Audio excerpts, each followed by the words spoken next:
It's time for the show about the people and the places of the Carolinas with the occasional visitors. In addition to hosting the award-winning syndicated TV show Life in the Carolinas, Carl White writes a weekly syndicated column and now hosts this weekly show, the Life in the Carolinas podcast. Now you can hear the story about the stories. And now, here's your host, Carl White. Vivian Hopkins, it is so good to see you, friend. Wow, it's so good to be back. Thanks for having me up, Carl. When I looked at the calendar and realized again this weekend that you were going to be here on Monday, I began to think about how long we've known each other and when we first met. I mean, if I remember correctly, it was with the show, Life in the Carolinas TV show. And this was I'm sure it was in the first season, because Victor worked with me then in the show, and I think Victor found out about Gold Hill. He might have, and I think I sent just a note like, you need to come to Gold Hill. Right, and so we did. But Victor was definitely there with us then. He was there. Yeah, in the very beginning of the first shoot. And that was, what was that, a Founders Day celebration? It was Founders Day. Yeah, I remember that. I can't remember the year, but it was way back then. Too many years ago. Yeah. Well, I know it was 11, 12 years ago at least. At maybe least 13. At maybe least, 13. yeah, maybe 12 or 13. Because the special we did after getting to know you for some years, that would have been probably 7 or 8 years ago, I guess. Probably. Yeah, Richard shot that one, and he did. Yep. Yeah, Richard, Jared, they were there, so that was a great time. So let's talk about Gold Hill. I mean, obviously, we're in the Christmas season now. Here we are. I remember how appropriate we're together because we did a Christmas special a few years ago in Gold Hill. We did, and I'd still love to try to tell people to go find that on the website or. Well, it's on YouTube, but it's also on TV. It still airs on TV during the holiday season. Right. So that was a great experience. We had a lot of comments about Gold Hill from that Christmas special of people saying, is that a real place? Right? We're one of those little places like that other movie, you know. Yeah, and everybody says, oh, this is such a quaint place. And we just like stepped back in time when we got out of the car here. Like, what is this? And is it real? Well, that's the beauty of Gold Hill, and we've talked about it so many times, and I love my visits there. But for those who don't know, let's talk a little bit. Set the stage, if you will, of what people can experience in stepping back in time in Gold Hill. Oh, wow. Okay, so when you pull in and you drive through, we have so many people that just drive through unaware. Mm-hmm. And they'll say, oh, I've got to come back and see what this is all about. So they'll come back and bring a spouse or friends. And so, yeah, it's just like stepping back in time, board sidewalks, the old stores, wooden stores, the two especially on the main drag through town, are from the 1840s. And then the rest of town has been reconstructed or buildings brought in to recreate what Gold Hill was in the 19th century. But you have a historic society that has great attention to those details, though, right? We do. People are not just bringing in any old thing and setting it up. Right. It has to keep the antique 19th century look and appearance and the aesthetics of what Gold Hill was. When people ask me about Gold Hill, I say, well, what do they have there? I said, well, first of all, if you've watched any movie and you've seen any little gold mining town, well, that's what Gold Hill looks like. It's authentic. It looks like a movie set, but the movie sets are designed to look like the real places. So I think a lot of people, and I always like sharing this story about our heritage in the Carolinas as it relates to gold mining, and the fact that the Carolinas were before California. Our rush was before the California 50 gold years. rush. Yeah, talk about that for a moment. Well, the first gold discovery was 1799, and that was only 20 minutes from Gold Hill, and that was at Reed Gold Mine, which is in Cabarrus County. And then following that, in 1824, the first gold discovery happened right there at Gold Hill. And then by the 1840s, we boomed to a big metropolis, if you can call it that, in the day. That day, of course. Eventually had 26 merchants, about 23 saloons, and there's some more stories about those. Wait a minute, so 26 merchants, 23 saloons. How many churches? One initially, right in town. Probably because or in most the of those outskirts. folks weren't going to go to church. It's just when somebody died. Oh my goodness! Right. Well, it's changed, but I mean, it was truly was. I don't guess the Wild West would be. It was the Wild East at that moment. The Wild right? East. Yeah. Right. So right. So it was that. I remember. There's another story that I love, and I always like sharing this story when I talk about Gold Hill.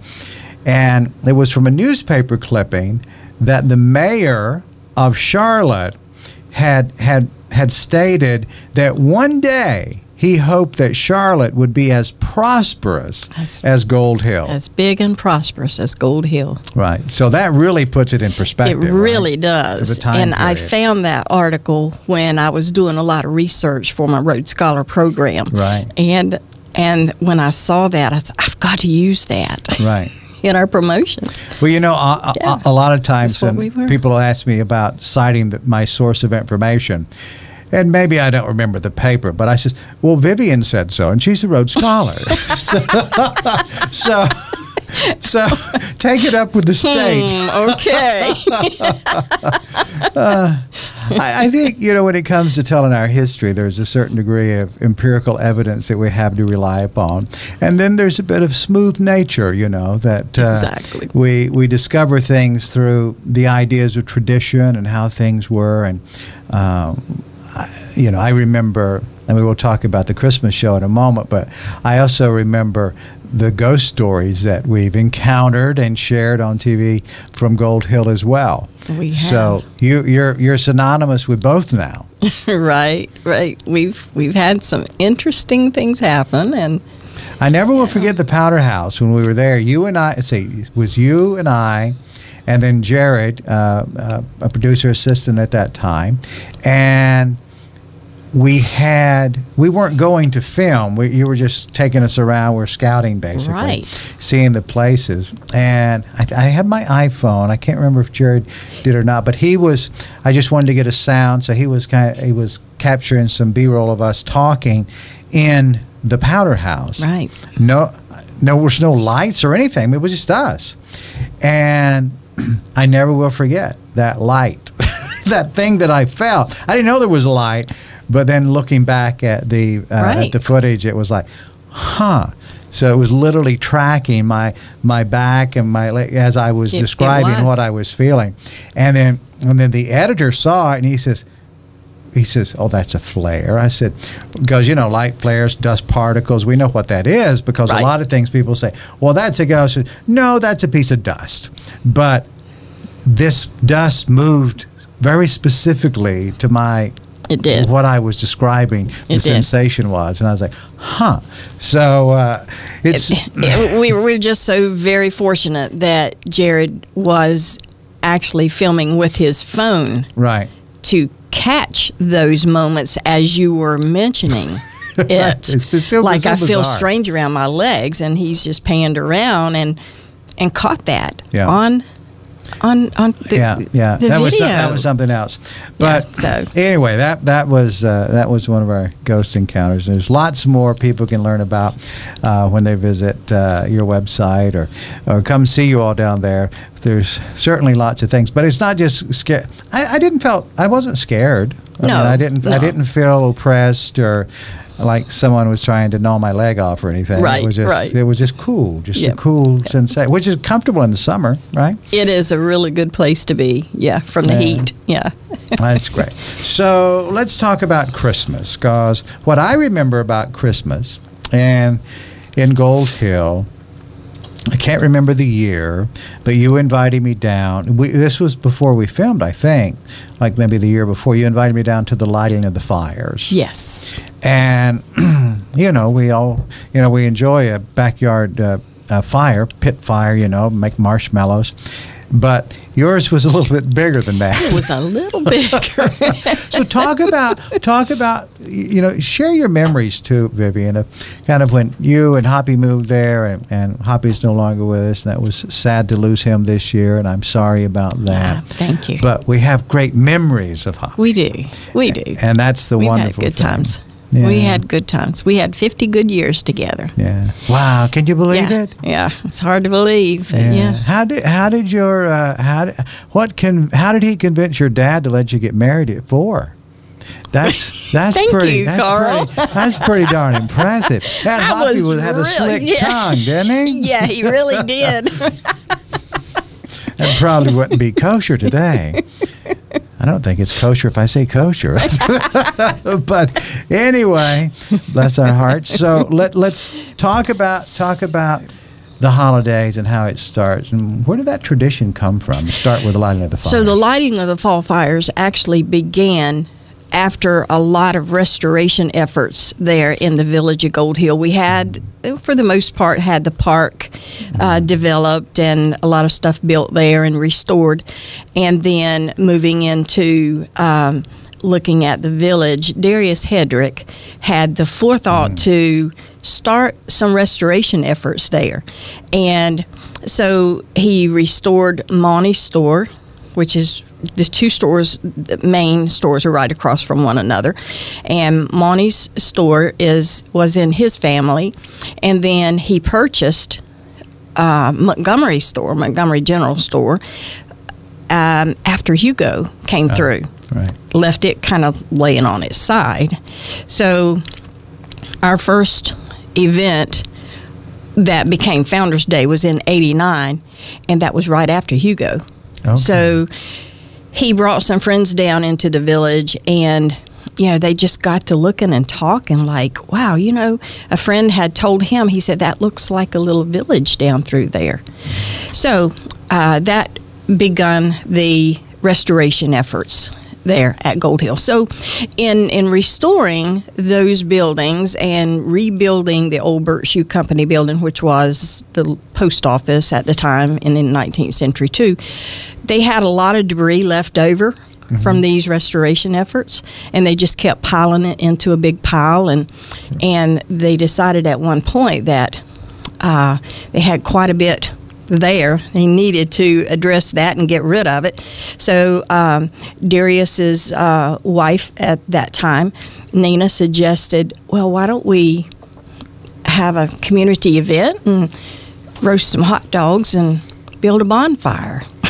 Oh, what an opportunity. I love that. A huge bonfire. Let's burn the trash. So, yeah, and so they started it as giving thanks, Right. near Thanksgiving, as giving thanks for those that had helped in the restoration efforts. Oh, that's wonderful. And I think they actually credited it to John Yelton. Okay, nice. Yeah, in that Nice. first year. So that's how it all started. That's how it started. So, I know, I mean, the joke is, well, that's a good way to get rid of your trash, but Gold Hill is still not that big. So, but now you got to do it every year, right? Right. So what does it look like now? So because we were there, I've been there for a couple of those, and they were both enjoyable. We filmed one. Yeah.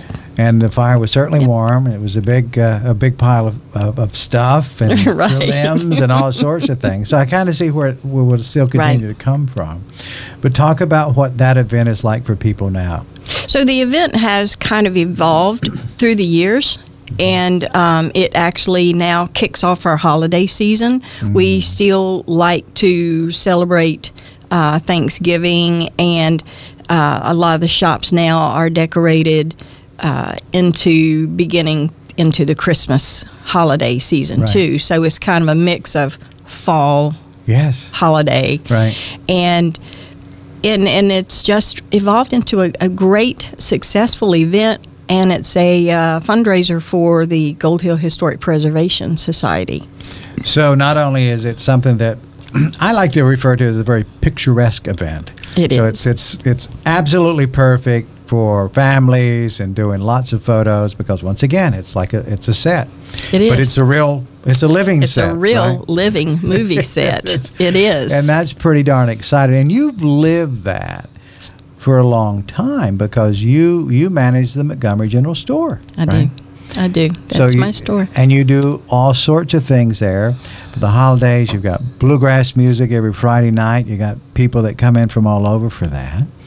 So talk about, now you've shared kind of the story from, I think, your official side. But talk about from Vivian's memories and those moments that have been particularly special for you. Let's talk about those for the holidays. Well, let me think.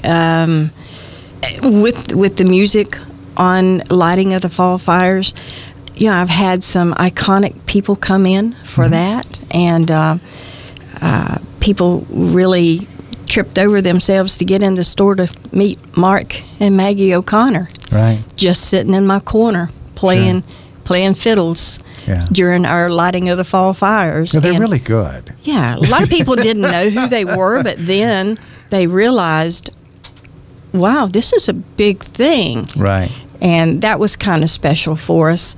And then we have people like Danny Bowers. He's iconic in bluegrass, and he'll come and sit and just pick his banjo. Yeah, Danny's a great guy. So I think we've made sure that we featured him in a couple of things that we've done down there. We did. Our Christmas in the Village. He'll be back on that first Saturday in December, just sitting talking about the Christmas carols and their meanings and their history, and just pick a little tune on the banjo. So what time of the year is it? I mean, this year is a little bit different because so many things have been going on in your life, but go back and think about those conversations that you and Hoppy would have sitting around talking about, okay, it's just about Christmas again. What are we going to do different this year? Talk about some of those conversations. Well, we would. We had a lot of conversations around the wood stove. Our big old potbelly wood stove, and we would sit and try to make a plan for what we were going to do. And he said, I remember one year he said, "Are you sure you want to go to the trouble of cooking that big pot of dumplings?" And I said, well, I don't know. Maybe this year I'll deviate from that and I'll have ham biscuits instead. Right. So I did ham biscuits one year. And then people kept coming in asking him, well, why didn't she cook the dumplings? And he'd say, well, I think she got tired of stirring the pot. Literally. Right. Okay, so the big question is, what did you do the following year? I had to go back to the dumplings because I had so many people coming in, and here they dig into that little bag of gold nuggets that they were given. That's how you pay your admission to get into the store, or that's how you buy your food. Right. You're given this bag of gold nuggets. Look at this, folks. This is the chicken and dumplings right here. And Vivian made this. Let's give it a try. Now that's delicious. And they would come back in and they'd say, well, next year, you better have some dumplings. So I went back to cooking the dumplings. Yeah. There's a tradition that you shared with me before. I haven't attended one of these, but it's a gathering that everyone in the community comes together, and you have, was it Thanksgiving or at a big table, or is that a Christmas meal you do together? We did it was a Thanksgiving, I think that you remembered. And Tom Knowles, who is now president of the Gold Hill Historic Preservation Society, he wanted to have a family gathering, and he didn't have room in his house to do that, so he wanted to know if he could do it at Montgomery store. So we put tables in there, and he invited all his family, and then several in the community, Darius and his family, and Hoppy, myself, and our boys. And so it all started as Tom's family gathering, And Tom, being polite, says, "Well, we got to invite the neighbors." So there was a few of them, right? And of course, he invited us because he had it in our store. So. Yeah, sure. So when is that event again?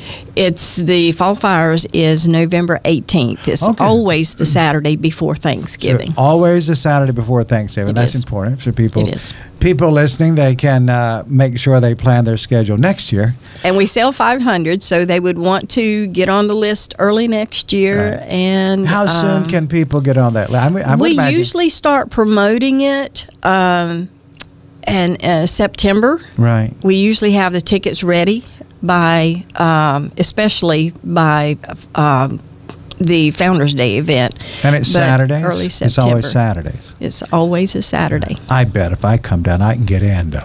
I bet I know somebody.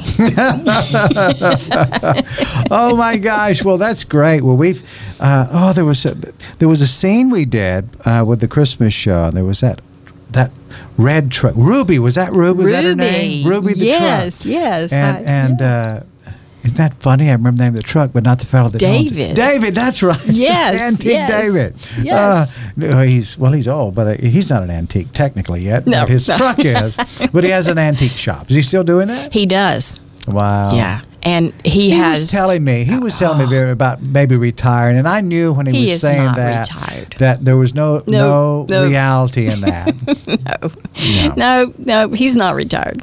I'm sure he would probably like to, but he keeps buying this stuff and trading and buying, dealing, and I know. I think when you get he's not entrenched in the idea of our past, and I mean, why do we have old cameras behind you, or old radios, or part of the North Carolina Society of Historians as a recipient for different things. And I go even when I'm not a recipient, because I like being in the company of people who preserve history, and it's a different way of thinking. Because when you take an honest look back at our past, and it truly is a study of the humanities, because when we see where, I don't know if it's as much of where we came from. I mean, that's a piece of it, but everybody's had good times and tough times. Right. And we've survived through. I mean, look at, we've got lights and cameras all around us. So 200 years ago, that would have been done differently. The story would have still been told, but there would have been a reporter there writing, somebody snapping a big camera. It would have still told the story. It's just technology evolves. Over time, we do it differently. But still yet, we're doing the same stuff. We're doing the same thing. And that just reminded me of the first story that was written in widely promoted Gold Hill was in Harper's Weekly magazine. Oh, 1857. Right. So no cameras, no way of taking a picture. So the writer actually was an illustrator also. So we have these wonderful illustrated photos of Gold Hill from that time. Wow. And the story.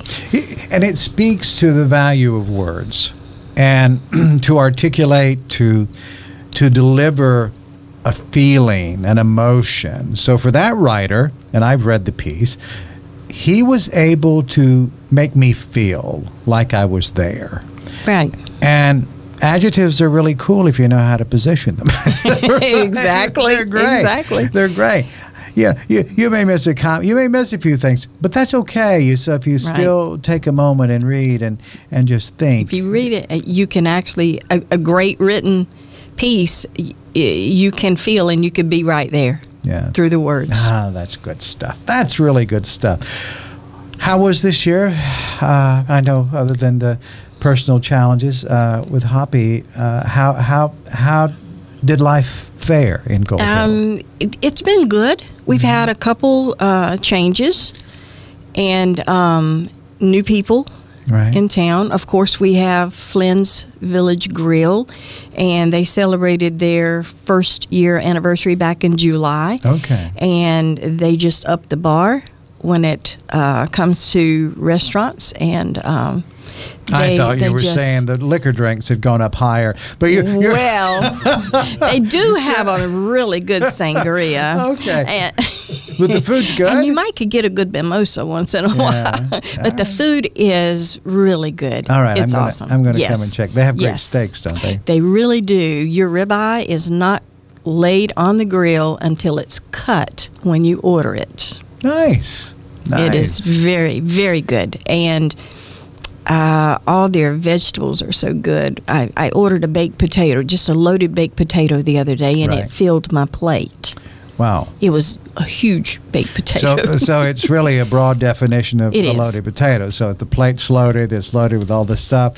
Oh, wow. That's good. Well, I'm going to have to come and visit them. Good. So that's good. You've already tantalized me there. Because I think I've known 3 other owners of the restaurant there, if I remember. And then that's a common thing for restaurants to kind of come and go. But that's a very unique setting there. And you have in the Tiny Chef, isn't she in that area too? She is in that area too, and just lives just up the street. And her business is really, really good. She does catered meals to families all over Charlotte. I love her story. I just love that entrepreneurial spirit. Not all entrepreneurial endeavors taste good, but hers does. Hers really does. And so eclectic meals. Yeah, just a photo of the meal, and then it's packaged, and she has regular clients that order weekly. Yeah, that's great. All right. Well, that sounds good. Yeah. So we've talked about the past of Gold Hill. We've talked about a little bit of this year.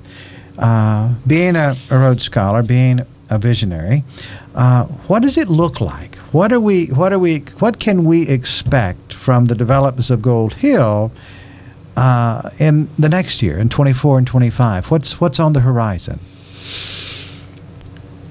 Well, I think probably just promoting the area, just trying to increase our week-to-week traffic. Okay. And, we have a lot of people that say when they come to events, they say, well, I've never heard of this. And then we have others that come on a slower day and they'll say, wow, you need to promote this. But boy, when we have an event, people know we're there. Right. But development-wise, we don't have any huge plans. Right. Because we're running out of space. It's just a small town. You're telling me what I assumed you would tell me, and that is we're a piece of history. We're a little time from the past, and we're not changing. We just want more people to come. Right. Is that pretty much it? And we have a new coffee shop owner, and that's been good. And then the filling station is now Flynn's, same owners of the restaurant. I always love that idea of the filling station. Yeah, it is Flynn's Toy Shop. I never would have imagined that. To me, it would have been amazing. But Vivian, I think you missed the mark there. I think that should be the local therapist. I think the psychiatrist to be at the filling station. How you feeling today, Vivian? Bob, fill me up. I need a little oil change. What a perfect name. What a perfect place for a therapist to have. That would be. I'll have to. No, Linnell would make a good therapist. See, what does she sell now? Well, toys and candy. It's the toy and candy shop. That's perfect because when you're a little depressed, you get a lot of people migrate towards sweets or go down and get a lot of coffee, something like that, right? So. So, and then toys, that brings about nostalgia, right? Exactly. So it depends upon if you had a bad childhood or not. You might have to say, you come let me get you a cup of coffee. Don't want them looking at the toys. Right. But if they knew the trigger points, they could do really well. It could do, It could do well, yeah. Now, in the past in Gold Hill, that was dealt with in the establishment called the saloon. Right.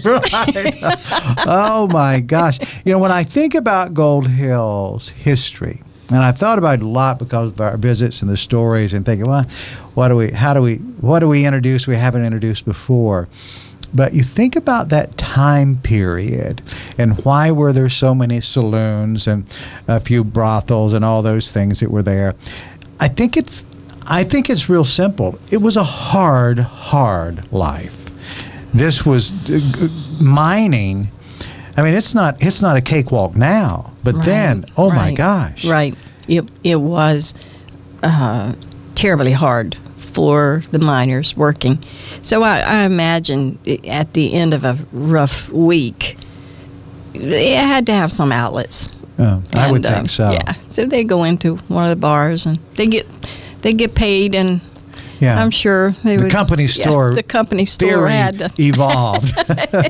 It did. Wow. In our back room at Montgomery store, we have a just a fun little thing that I tell people. They'll come in and remember during Hugo, Montgomery store was left laying on the side, so they had to drill holes and anchor cables and chains. Right. So in the back room of the Montgomery store, by that bar in the back room there, in the ceiling, there's about 14 or 16 holes in the ceiling. And people will ask, what is that? So, and I tell them, I said, well, we had about 26 merchants in town, and there were about 23 saloons. So you could imagine that every store had their back room saloon. And I think this is where the card table sat. That's a good story. But then I have to give them the Paul Harvey story, the rest of the story. They say, well, I like that first story the best. Yeah. It's all about possibilities, isn't it? Oh, my goodness. Vivian, this is so exciting. It's just this particular season, I'm just so grateful for my friends and our memories together. Because, we're doing that. When I sent the Historic Society's gathering a few days ago, I knew a lot of people. I knew them. They knew me. We're talking about things. And those are relationships that started, several years ago. Right. And we're all up to the same thing. We're all storytellers in some way, form, or fashion, either written or audio or video, all of that together. But everybody's got the same passion, of this sharing these stories. And it just feels good to see that there are people. I hear things often on the negative side that I disagree with, that there are no good stories. There's just nothing good happening anymore. That's just not true. No, there's good things. Yeah, there are good things. I don't believe it's a safe place to land and believe that we can take a position. Well, the media made us do it. No, it's always been that way. Right. I remember one of the first conversations I had when we got in TV was I like positive stories, and I was talking to the station owner. We were talking about it, and I said, "Well, what do you think?" He says, "I think you ought to do whatever's in your heart." He said, "Follow your heart." I said, "Well, what does that mean?" He said, "Well, you just told me what you want to do. Just do that. That'll be fine. You'll find your audience." And I'm like, "Okay." He said, "You won't make much money at it, but it needs to be done because a lot of people don't do that. They don't live on the happy side of the street. Bad stuff happens on the happy side, but we get through it, until we don't. But we get through it, but we get through it, and that's what you've done in Gold Hill. That's what we do. Yeah." And, we try to do the positive things, we try to give families and groups a place where they can come to and experience a little bit of nostalgia, a little bit of good that's going on in the world. And through December, each weekend in December, we're celebrating Christmas in the Village. Yes. And so they can bring their kids there and experience some of the things that they experienced growing up. And that gives the kids something today to look at and enjoy. And have that sense of past there, too. Yeah. The sense of history. Yeah. I mean, when you're walking on boardwalks that were built when? What year were they built again? The current ones? Well, when they were first built, and now they've been repaired. 1840s. Okay, so you're walking on either the boardwalks from 1840 or the repaired boardwalks or the path of the boardwalks, right? Right. Obviously, there's pavement in the middle now, so we don't have to park in the mud. We're not going to put dirt streets back in, so and I don't have to get on my horse and ride down there. or my buggy, it'd be a long trip. It would be a long trip. I'd have to leave. When would I? Oh, You'd my have to have a gosh. 2-week trip to come down there. That'd be at long. least. Yeah. That's a long way. Yeah. We'd have to, Tim. You'd have to load up in the wagon, and you could be the. I was going to say he could cook, but can you cook, Tim? Yeah. Yeah. Okay. Well, He reminds me of strap a pot. venison There you stew. go. I found a couple on the road coming up today. Oh, there's lunch, Vivian. My goodness. Doggone it. That could have been so good. Well, Vivian, anything else you want to share? I think we've probably covered 100 years of it. 100 years.